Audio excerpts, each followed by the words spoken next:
So today our presentation, we're just excited to have Marianne Settlemeyer with us and her business, Crazy Good Math. Marianne's going to tell us about her business, but I'll tell you a little bit about her first. She's been in the Northern Virginia area for about 20 years. She's a transplant from Niagara Falls, New York. And she is an elementary school teacher and a business owner. She enjoys everything. She says she enjoys everything this area has to offer, from museums to hiking trails. So Marianne, welcome, and we will turn the time over to you for our webinar today. Hello, everybody. It's nice to see you. My name is Marianne Settlemeyer, and I am the owner and operator of Crazy Good Math, which is affiliated with Castle Biosecurity. And we offer multiple ways to protect your business, your families, your employees, the community from this interesting world that we find ourselves located in. And today, to help better explain everything that we can do for you, your businesses, I brought in Chip McIntyre, who is the owner of Castle Biosecurity, whom I'm affiliated with. So I'll turn that over to Chip. Okay, thanks, Marianne and Holly. I also have Ron Newbold with me, and we'll kind of be tag teaming this presentation. So first screen, Marianne, can you and Holly, can you see the screen? Yes. Okay, Castle Biosecurity. Okay, the next screen is what is biosecurity?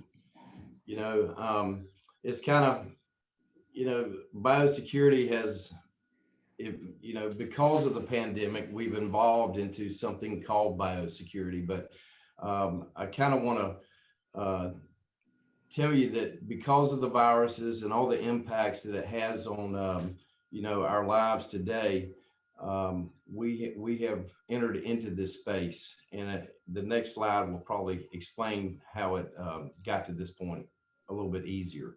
So if you look at, yeah, the next one, yeah.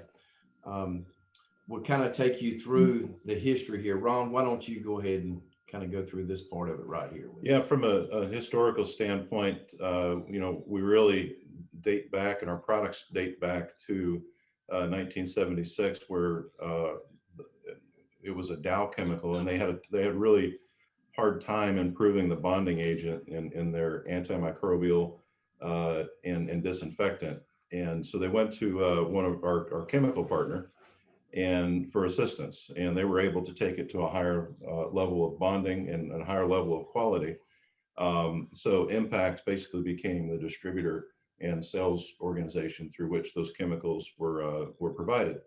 Now, the chemical that we use for sanitizing spaces and air and everything else originally was developed for mold remediation. But as we started doing a lot of testing over the years, we found out that it was effective on just about anything: bacterial, virus, mold, mildew, even bed bugs, and very environmentally safe. So that from that success, it kind of evolved into, all right, how can we improve the applications into which and how we apply the product?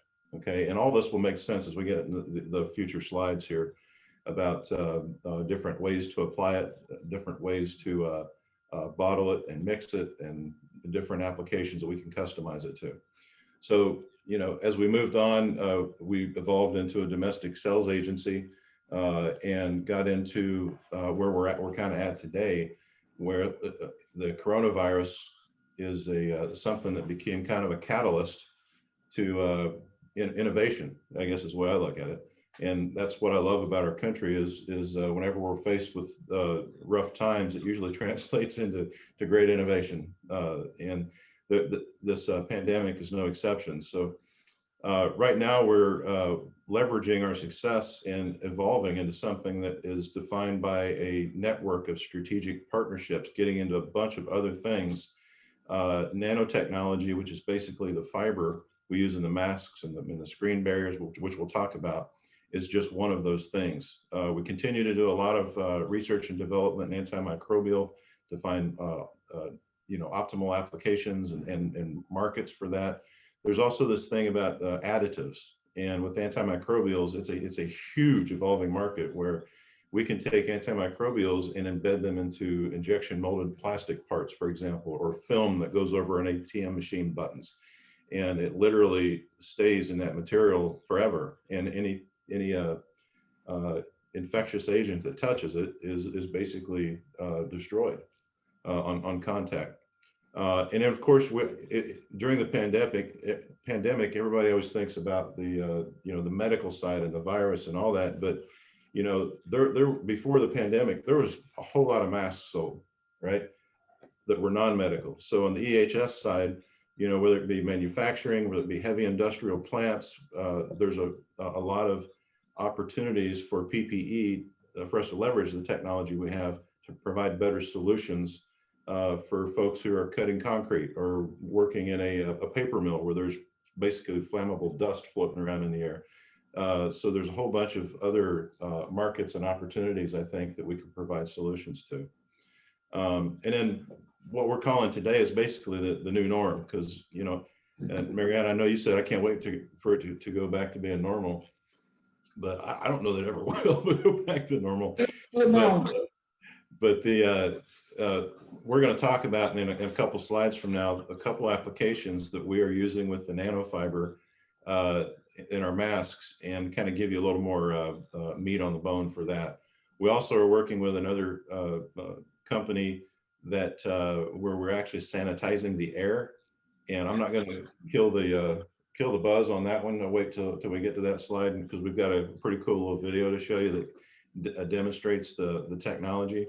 And then we're also working with another partner who have walk-in medical stations where you can interface with a live doctor in a sanitized room. They can take your temperature. They can tell if you have an infection in your lungs before you do. They can diagnose, and they can actually dispense medication before you walk out. And so it's a perfect solution for universities, maybe an oil rig where, immediate access to a doctor isn't there. And especially on a university where if you're fortunate enough to get sick when the clinic is open, that's good. But what if you get sick on Friday night? So, but anyway, that's just kind of a high level kind of view on where we started and how we've evolved to where we are today.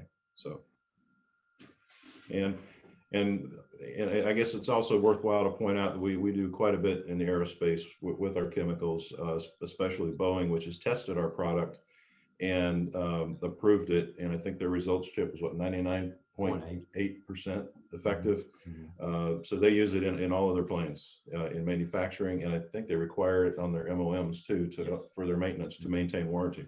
Yeah. So yeah, we're the only antimicrobial that they use. So anyway. So I guess this is really just kind of rehash what we've already talked about, but wanted to kind of at a high level define who we are, and and what we do. And so here's a little better visuals, I think, on the primary. This is not the only things we're involved with, but the primary things right now are really use of the nanofiber technology, which we're going to talk about how we utilize that fiber in masks as well as screen barriers on a couple slides ahead of us. We mentioned this air and surface sanitization area of focus.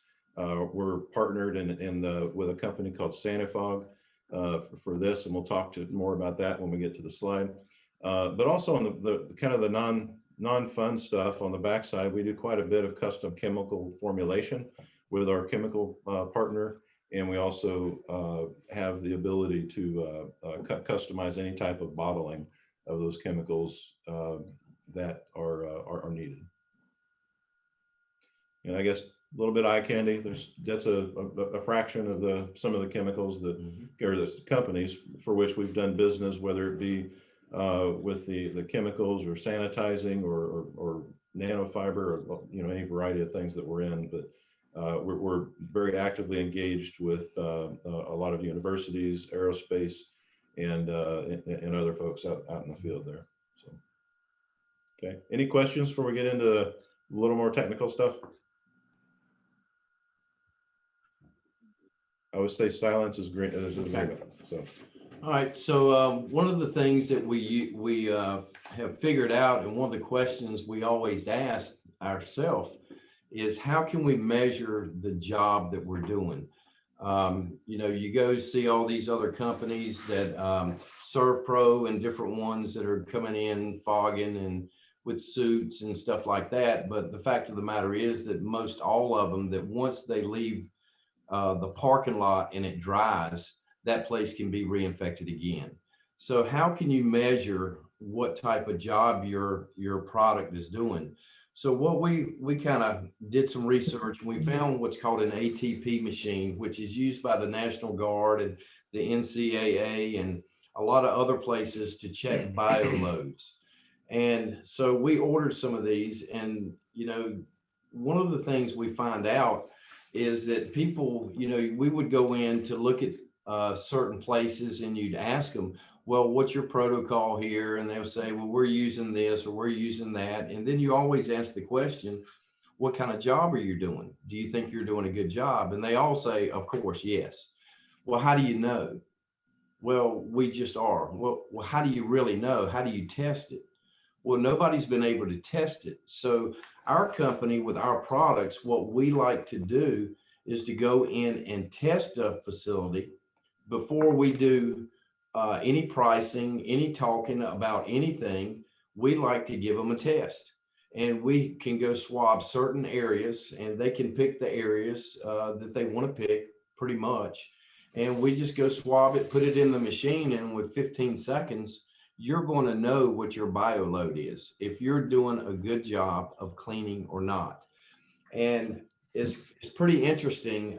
You know, your cell phone is probably one of the worst things that shows really high levels because you talk all the time on it. You hold it in your hands, you set it down, you put it in your pocket, and Drop it. yeah, I mean, it's everywhere. So, you know, just as a little side note to everybody, clean your phones because they are pretty bad. They're disgusting. You have no idea what numbers we get from just doing somebody's phone, but nevertheless, you know, you look at people's doors as you walk into a business, and the front door is usually one of the worst places. And actually, people are walking in your establishment, in your business, and just spreading that all around what's on the doors. And there's so many places in there, furniture stores, and where people sit down on your furniture, and just restaurants and just different places.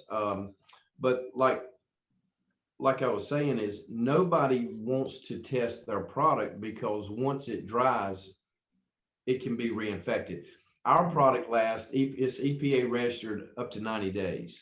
So once it dries, it still even bonds even better and last and last and last. So that's one of the things we like doing, is letting people know, give them the information, let them make their own choice of, do they want to keep doing what they're doing, or would they like to have a better product for, you know, the same or less money? So the ATP swab meters are really a great tool that we like to use. Okay. Ron, you want to add anything? Yeah, and I guess the other thing is the folks that we send out to the field to do these applications. I mean, they're not, we just don't pull them off the street. I mean, they're highly trained and certified. We have you know, SOPs and protocol that they have to pass to be able to qualify to go out and do these treatments, so that we know they're done right. The ATP meters is basically our quality control check to make sure that when we follow our SOPs, that we're getting the results that are intended from the processes that we have in place. So, and then not to go through all the folks on the bottom right there, but just to give you an idea that these are some of the agencies and standard setting bodies that we follow, and standards that we test to. So we want to make sure that the claims that we make, we can back them up. So that's the only thing on that. Any questions on this? Okay. Okay, this screen is about our nanofibers. Nano screen, virus guard.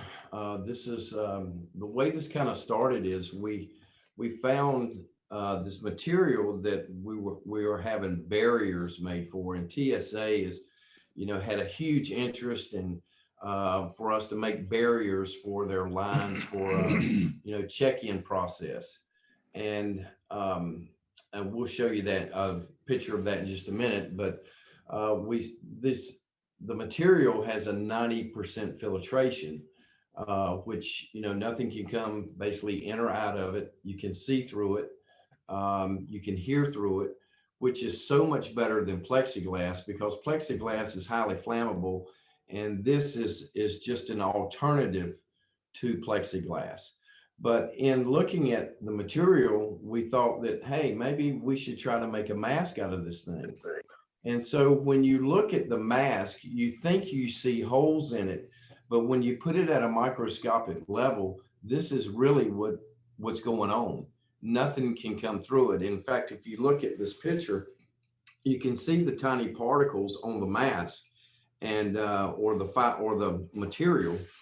So it's just a great alternative, number one, to plexiglass, and number two, because of the breathability.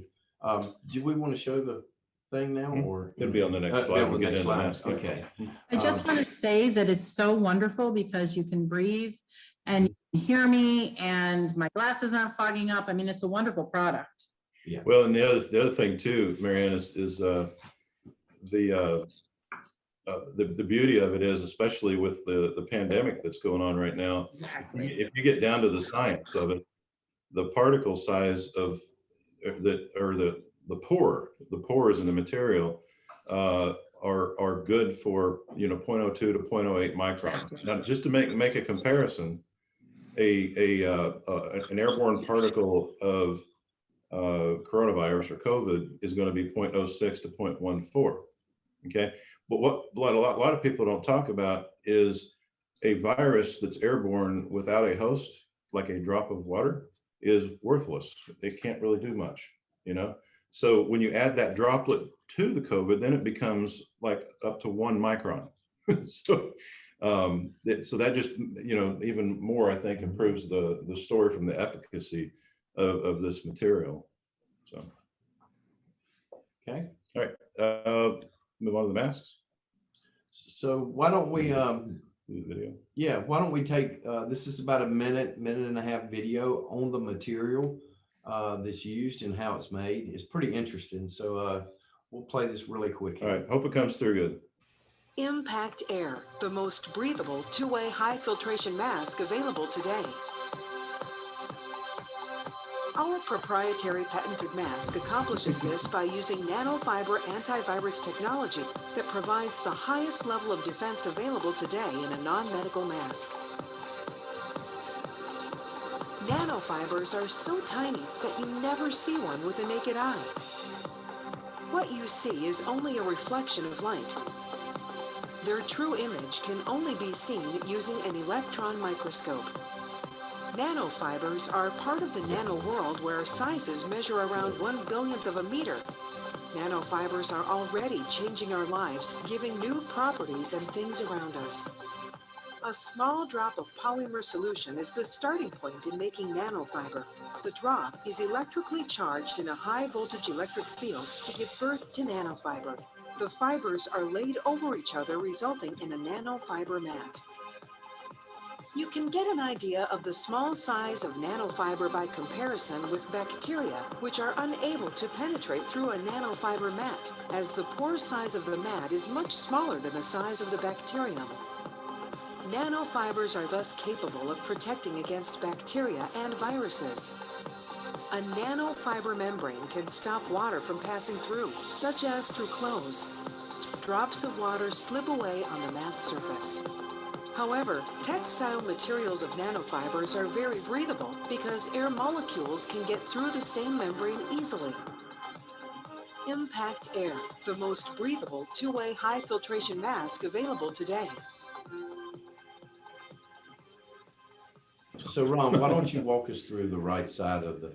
Yeah, how we were talking about how the level of porosity, I guess, of the fabric that we use versus traditional. I thought this would be a good visual. So, and it's one thing to say that and look at it at the level we were on the previous slide, but it's another thing to look at it microscopically down to the level where you can actually see the size of a airborne virus particle, if you will. So when you look to the left, of course, that's our mask really up close, and that's the size of a typically a airborne virus. The other thing too is this material on the right that's referred to as melt blown, and that's what these blue masks are made out of. That's the thickness of what those masks look like when you put them on. So at the end of the day, they say through normal use, if you wear one of these all day, that the efficacy can drop as much as 30%. So they're not intended for long-term use, repeated use. They're specifically designed for short-term use and throw them away, get another one.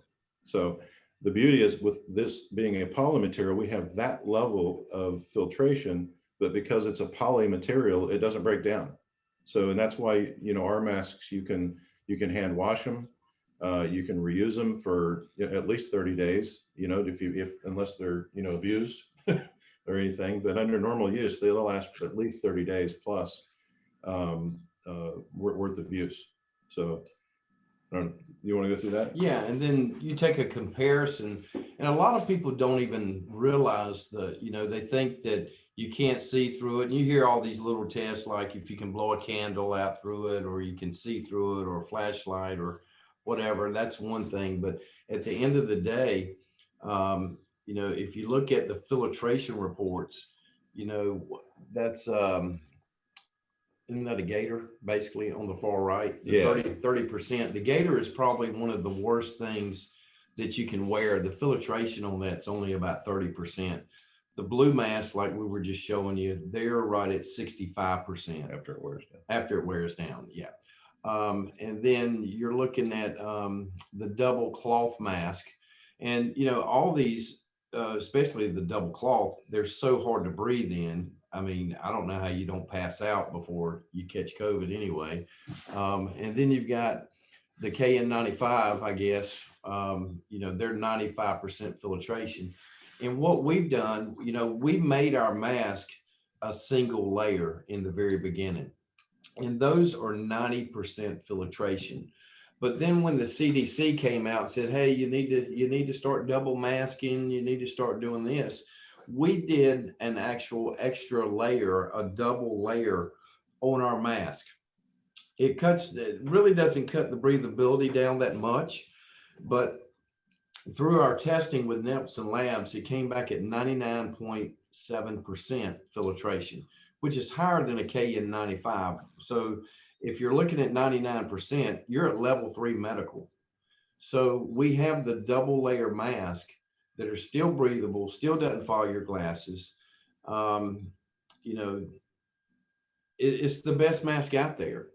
Well, and the other thing, if you compare it to the double cloth mask, that's intended to be indicative of CDC's recent guidelines, where they said, yeah, it's 2 masks are better than 1 if you use these 2 cloth masks. So even when you do that, you're at 90%, but your breathability is pretty awful, right? I mean, you're trapping all the carbon dioxide that you're breathing right against you. Right. And a lot of people get headaches from that stuff. And so anyway, that's really the comparison. If you have anybody that says, you know, about the CDC guidelines, you know, we stack up pretty good against what they're telling folks. And of course, if you go through the rest of it, you know, we've talked about the glass fogging. One of the things I ran across recently was somebody at a heavy industrial plant, and he didn't care about anything on this list except, oh, it doesn't fog your glasses. And I go, yeah, because that's awesome, because all the masks they make us wear are safety glasses we have to wear for safety. They fog up and then we can't see. So now, sure, we can't breathe stuff in, but now we can't see. So it just created another safety hazard that they didn't have before having to wear the mask. So, but anyway, I think we've covered a lot of the other stuff that's on here. All right. Any questions on the masks? Okay. Okay, these are the barriers that we were talking about. The barriers came were before the mask. So the idea of the mask came from these barriers of being able to see through and the filtration and to be able to hear through them. So, I think these look so much better than a plexiglass type setting. And I know a lot of schools are using the plexiglass deal and they get smudges and all that on them. But as far as the barriers, I think this is a very clean look. There's a lot of offices and places, even banks at teller windows. You can even have for convenience stores or classrooms or whatever. I think these would be a um, great fit for that type of um, business. Yeah, and I remember from the TSA discussions where there's one thing to put a barrier for viruses and, airborne particles, but one of the things they were excited about is you could hear. Yeah. Instead And of in the plexiglass. classroom, it's the same. In the Yeah, exactly. those plexiglass barriers, by the time you have on masks and the plexiglass barrier, you can't hear anything. Right. Yeah. So that, from a security standpoint, it's pretty important when you have TSA officers out there that they can actually hear what's going on, and then I think that something else about the dogs being able to smell better as Yeah. opposed to having, Yeah, plexiglass barriers absolutely. when they're trying to, find stuff. So, okay. Okay, this is our newest, and we're still a little bit in R&D, our pricing. So this is just a quick video. It's pretty interesting of how to sanitize when you're sharing. Yeah, we'll do the video and come back and talk about a little more of the details. This is about a 1-minute video. Sanfog cares about your health and the health of your loved ones. Our technology was developed as a solution to the current global health crisis. Sanifog sanitizes any space, from a home to a shopping mall, in just a few minutes. A sanitizing fog to protect any kind of environment. Sanifog is non-toxic to people and animals and does not damage electronics or fabrics. It is the only solution that sanitizes 360 degrees with a powerful dry fog. It can come in contact with food or any type of surface. Sanifog is the safest, fastest, most effective, and cost-efficient product in the market. It is 1,700 times more powerful than other machines currently used in the sanitation process. Protect what matters most. Sanifog, sanitizing fog. Okay, so this is one of our newest products, and there's like 4 different sizes of machines. We're in the process right now of getting things priced out. We will be leasing these machines monthly, and people can use them as much as they want. We have a lot of different videos that we could show you, but I can give you an example. You could take 2 of these machines and literally do Madison Square Gardens in what, 3 minutes? Yeah, about 3 minutes. 3 minutes, you can do Madison Square Gardens cleaning. So disinfecting. So at the end of the day, you cut your labor down, you cut your product down. And the cool thing about it, you can run it through your ventilation system, once you do it, and now you have clean air runs through your ductwork, your filters, and everything. So not only do you get your place disinfected, you also have clean air, and that's another side benefit from it. So, and you can do it after every game. The product that is, we're using in there, it will last 7 days? That's what we've measured so far, is up to 7 Up to days. 7 days. And if you had an ATP machine, you could actually measure it yourself. So that would be a great tool to have with it, that if you had, we're using these machines, and after day 2, day 3, day 4 of sanitizing, you could just check it. And you may find that a lot of your low touch areas, you don't even need to use it again, for, several days. So, but what we're really excited about is how much time, it can save people. And I know that when humans, we're all human, and we can't cover every spot. I mean, if you sat there and you put a camera on somebody cleaning your house, you're going to find 8, 10, 15, 20 places they missed. But I can tell you, when you come in here and fog it, You won't miss anything. You're going to get your ceilings, your lamps, your lights, your light switches, your door handles. You're going to get every part, of your home. So that's one of the things about it. It takes out the human error factor. So we're really excited about this product. And so you can do as little as, 500 square feet. You could do cars, but what I see are schools. This would be perfect for school systems for their buses. I mean, you could literally do all the buses in no time. Just run them right down a line and shoot them. What? 2 seconds. 2 seconds. Fill the whole thing You up. spray 2 seconds, you filled your whole bus up and you've disinfected your whole bus. You can do your library, you could walk it right down the hall, open up all the classrooms, and by the time you got to one end of the hall to the other, your whole building is clean, disinfected. Cafeterias, libraries, gymnasiums, weight rooms, it can be done in no time. So we're really excited about this, and we'll be launching this product here really soon. So we're excited about it. Yeah, and the thing I like about the product is the mist comes out positively charged. And so anything that's sitting on the ground is grounded, so it's inherently negative. So it's not just a passive attraction of the particles to surfaces, it's an active attraction. So that also treats the bottom sides. It's not just what it falls on, but it literally touches everything in the room that's grounded. So and the reason that it's so fine of a mist, it actually goes over a heat element that's over 600 degrees Fahrenheit. And that's what makes the particles so small and makes almost like a rain cloud feel in the room until it accumulates so much, then it starts to fall. But it's a lot of fun to watch, actually. And about 15 minutes after you apply it, everything's crystal clear. There's no residue. It's not on glass. You can't even tell you were there, except you'll learn what clean air smells like afterwards. There you go. Any questions about that? I have a quick question. So when the SaniFog product is being used, I'm just assuming people can't be there. Like if you're doing the school bus, it has to be empty, no people inside it, that sort of thing. They can be with a mask on. If you look at some of the videos of SaniFog when it was used for other applications, they have videos where they're actually dragging it through a wedding reception that's getting ready to start, and there's people there.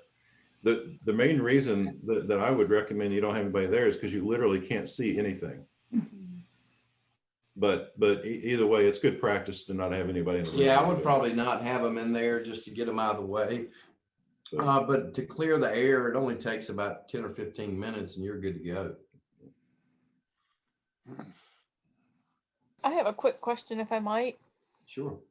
I see that it's safe to plants and animals and humans.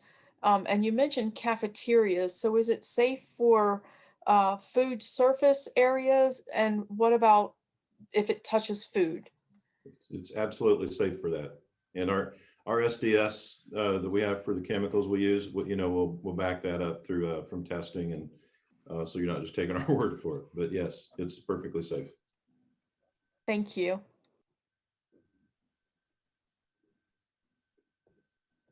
All right. Anything else before we move on to the last slide? I think, right?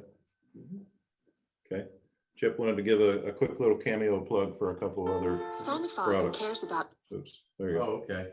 Okay. We have some other products that through our manufacturing plant, we do have a 6-hour hand sanitizer that works and lasts up to 6 hours. It's non-alcoholic. It doesn't chap your hands.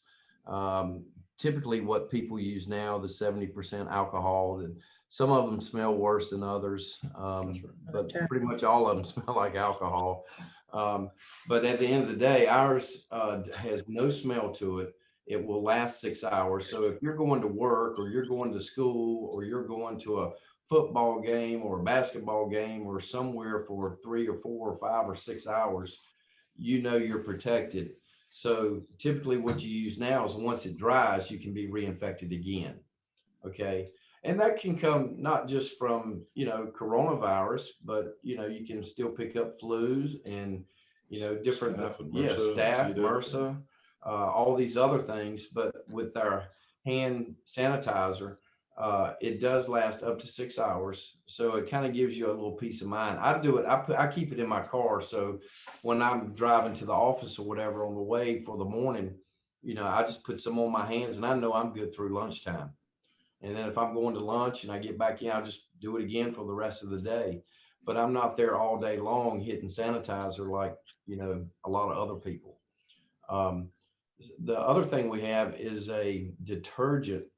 And this is really good for hotels or even for homes, if you got kids and other things. A detergent that you can put 2 ounces of this detergent in your washing clothes and just wash it alone, not with any other detergent, but just wash it with 2 ounces of our detergent.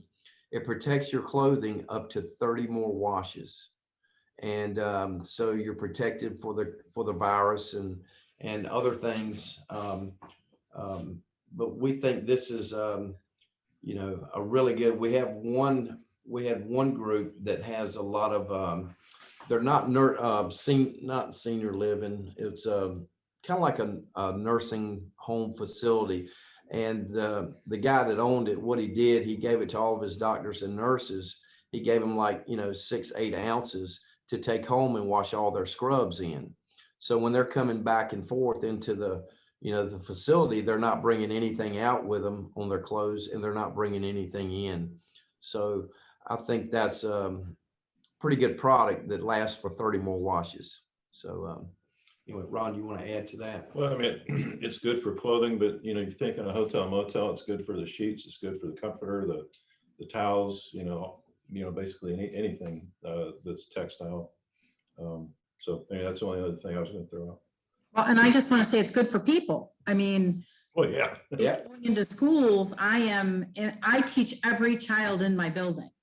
So I am exposed to hundreds upon hundreds of children and people every day. And so washing my clothes with this makes me feel a little safer. Yep. Yep. Uniform supply, I agree. Cintas. And that's one of the things with our company, biosecurity. We try to hit every aspect because, protecting yourself is all about layers. There's not one thing that's going to protect you. And, if you cover all the bases, you get your air quality, you get your surfaces, you get your clothing, you get your hands, you get all these other, and then you can test and test and test. I mean, and know you're doing a good job. That's what it's all about. And Ron, why don't you give them the kind of the analogy of how biosecurity falls into, with Norton? Well, I mean, real high level. I mean, we compare the evolution of biosecurity to when excuse me, to how cybersecurity came about. I mean, the thing that both of them have in common is they both started with an event. There was a starting point where there was the first time somebody was hacked. There was the first time there was a bug. And nobody had any thoughts about having a special IT department to put up firewalls and have all this antivirus software like Norton and so forth. But today it's a multi-billion-dollar industry, and we kind of feel like we're leading the way in a similar industry that's just getting started. Yeah, there's disinfectant, there's things out there, but there's a whole lot of innovation out there that is where the pandemic has been a catalyst for, and we're positioning ourselves to lead the charge through partnerships and bringing solutions to people. So yeah, it's kind of a joke when we would go in and talk with big companies, or we would go in and talk with big hotels or different places or schools. It was kind of a joke between the partners. We would kind of joke and say, and walk in and say, can we speak with your biosecurity officer? And they would look at us like we have 3 eyes, like, what is that? So, we are creating basically a space here for biosecurity, and we see it being something huge, growing, and our business is growing and growing and growing every day. So, and we like to have cutting edge things that not only protect you, but save companies money, you know, and time, and give them the best product there is. So that's kind of where we're at. And, you know, people can kind of pick through the menu of what they think they need and what they want. And, you know, we'll come in and test for them and show them, you know, things that might help their business. Well, this has been a really interesting presentation. You know, I appreciate what you're doing in this industry. Even before the pandemic, I was a little bit of a germaphobe, and, you know, always used my own pen for things, and always washed my hands whenever I got home from being out, that sort of thing. So I'm personally really happy to see an emphasis on cleanliness and sanitation. So I think we're about ready to end. If there are no questions, do you gentlemen? Oh, I'm Yeah, sorry. Mary, go I'd ahead. just like to say, and I am here to help with any of your needs. You can either email me at crazygoodmask.com or call me at 703-565-6336 so that we can get you whatever information or products that you need. So Marianne is in the business directory on the website under Crazy Good Mask. And it is a crazy good mask. It really is. I think for those that came in later, I mentioned that I have them. I just love it. I bought more for my children, and I think it's a great innovation. Good. Yeah. We're pretty excited too. Well, good. Well, thanks for having us, and we really appreciate it. Yes, thank you very much. Thank you so much. And we'll end our Thursday at noon webinar then. Thank you, everyone, for Thank joining. you, everybody. Take care. Thank you.